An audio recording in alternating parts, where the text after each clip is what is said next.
Book notes. Taking them is, I believe, quite important because if you want to find the correct advice from your favorite books in the future, you do need some level of organization or at least writing down your favorite ideas so that you can find the right things in the right time.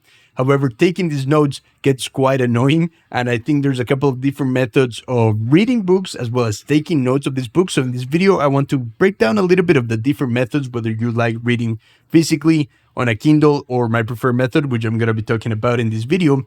I want to break down some of the pros and cons of each, and I want to share a little bit of my perspective on why I think there's a better way to do things, especially now that AI has come out and some of the conceptual ideas on how to achieve this. Now, keep in mind, this video is not a tutorial. If you're looking for something more step-by-step and practical, check out the description. I made that for you as well. But this video, I think, is going to be quite interesting if you want to see some of the pros and cons of different reading methods, as well as what I recommend is the ideal setup. So with that said, let's get into it. So let's get started talking about the old-fashioned method of reading books. Physical books, right? You grab one of these things and you read it. And I forgot how to do this. Okay, there you go. And you optionally would use a highlighter, as actually here in this book, I actually highlighted this. So it's kind of hard to see, but you can see there's highlights. And also in the sense of book notes, is that you would write on the margins like I actually did in here, because I don't have that much respect for books like some people do. Another thing that I would do is I would write down flashcards. So this was a flashcard or an index card. And here I actually have a couple of even drawings that it's kind of hard to see on this light. But either way, hopefully you get the idea. That is the old school way. And I do find it quite cool. I do like this method quite a lot, but it's not my preferred one these days. Now, if we break it down, the pros of this is that it's quite straightforward. You grab the book, then you grab a piece of paper, and you can just write down in any way. You can also do this in a notebook, in index cards like I showed you, or on the book itself, right? Now, another pro is that it's a pleasure reading in paper, like it's very nice and enjoyable experience to actually open a book. The smell of it. This one doesn't smell anymore. I don't know why. But you get the idea. It's a pleasurable experience to read a physical book. Now, the cons for this method is that actually it is quite time consuming to grab a piece of paper and do all of that. If there's a quote that you like, it's kind of hard to copy paste. You can't do that. So you have to manually type things out. You have to reference the page numbers if you want to do it in a notebook or something like that. It involves a lot of extra steps, which actually I believe makes it quite time consuming. And then the biggest con for this is that it's hard to find ideas, right? It's hard to resurface ideas that if I read something on page 64 of this book, and then I just want to reference it back a week later, maybe like, let's say a year later, it's quite hard to find like, oh, where was that in that book? How can I find it? There's no Control F that you can run on this book to search for the keywords that you're looking for or for the specific idea that you were looking for. And if you didn't write a note on it, it's quite hard to resurface. So that is definitely one of the cons for physical books. And then the other one is that it actually requires quite a lot of physical space. Right now, at the moment, I don't have very many books. I had to get rid of quite a few, which was very sad. But that's because I live in a small apartment. I'll move out of this country eventually. So just accumulating a lot of books doesn't seem like the best idea. That depends really on your lifestyle and your preference. Honestly, to me, this is a con. But to some people, it's a really nice pro. The fact that it looks nice, you can put it in a shelf and so on. And I've personally seen where this takes you. My grandfather, before he passed away, he was a book addict. He read his whole life and he had accumulated literal thousands of books through his life.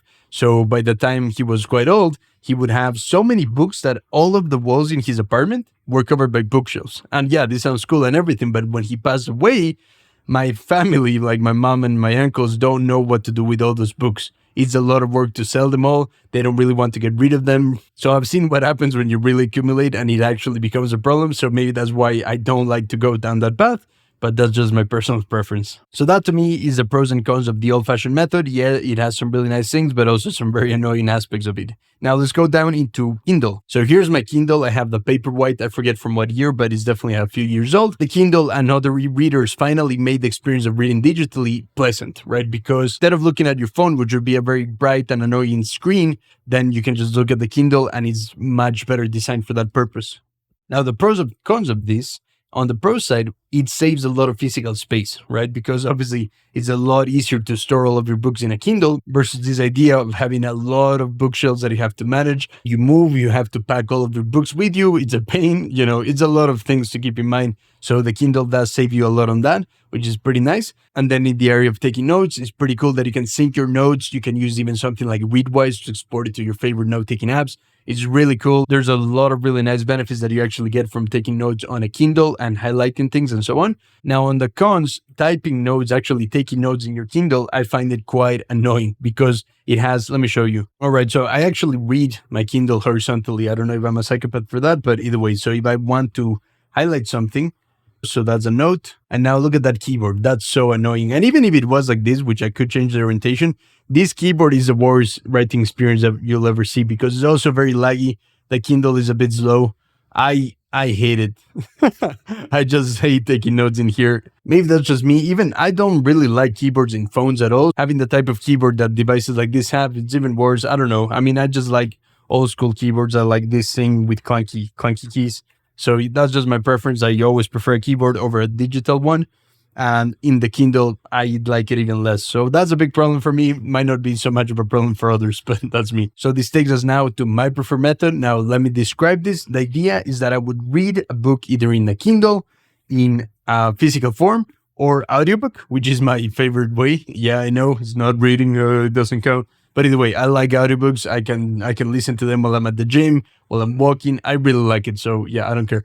And the cool thing about my preferred method, the way that I actually take notes, is that I can grab my phone and just write down notes. I can use any note-taking app. I would just open a new note, name it the name of the book, and just start writing the things that I like the most about the book, ideas that it triggers, maybe certain things that it applies to my life, which is very important. And that's how I would take notes based on what I'm reading. And one of the great pros about this is that if you actually like reading physical books, you can also do this with physical books. You would just read your book and then write down notes on your phone or on your computer. That's completely up to you, which is why this method is completely flexible and customizable to whatever your needs are. You can use any note-taking app that you like, and you can read in whatever format is your preferred one. Now, what are the cons of this? The cons is that it's difficult to find what you need later on. That would be my problem with taking these unstructured notes on my phone or any note-taking app. The fact that it's kind of hard to know exactly how to find that in the book unless I take the extra time of always citing the page that I got it from, or maybe pasting an extract of that part of the book. Or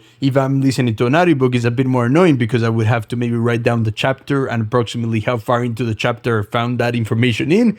So it is quite problematic. Now, this is why I think I've finally come across something really powerful that can help you not have to worry so much about the exact structure of your notes. You can take loose notes in the way that I do, and then you can have a system on top of all of this that can help you search your books in a really powerful way. Because one thing is to use maybe like the Kindle. It does have a search functionality, which works better on the phone or even on desktop. But even then, you kind of need to search the keywords that you remember, but it's kind of hard to search for an idea. You know, if you want to find the exact sentence that you're looking for, you would have to know exactly what the sentence was written like. And that is very hard to remember. And my ideal workflow, which currently I already have some versions of this that are already functional, is to search for ideas. What I mean is actually using the power of AI in the form of chat. You can do this in ChatGPT to a certain extent, but I think there's other better tools that allow you to do this within books, right? A collection of books. And what I really like to do is to be able to have a library of my preferred books, my favorite books, and in there be able to search for ideas. And I can search across all of my books, what is an idea related to this aspect of philosophy, or what is the meaning of life according to these authors? Because at the end of the day, the ultimate reason why I take notes on books, and the best reason to do so, is to find the right information when you need it, so that if you're facing some challenge in life, and you want to go back to your books and see like, okay, what do my books say about this? What is the advice that I could follow, whether for personal life or business? Or if you're also creating something original of yourself, like you're writing content of any sort, and you want to find those ideas in the books that you read, maybe you want to go further and see which other books might have some idea on what you're writing about. And I can have AI search all of this information for me in a really smart way, beyond just searching for keywords, but actually being able to go down into concepts and then tell me which parts of the books I can go to read more about it, which I think is just amazing.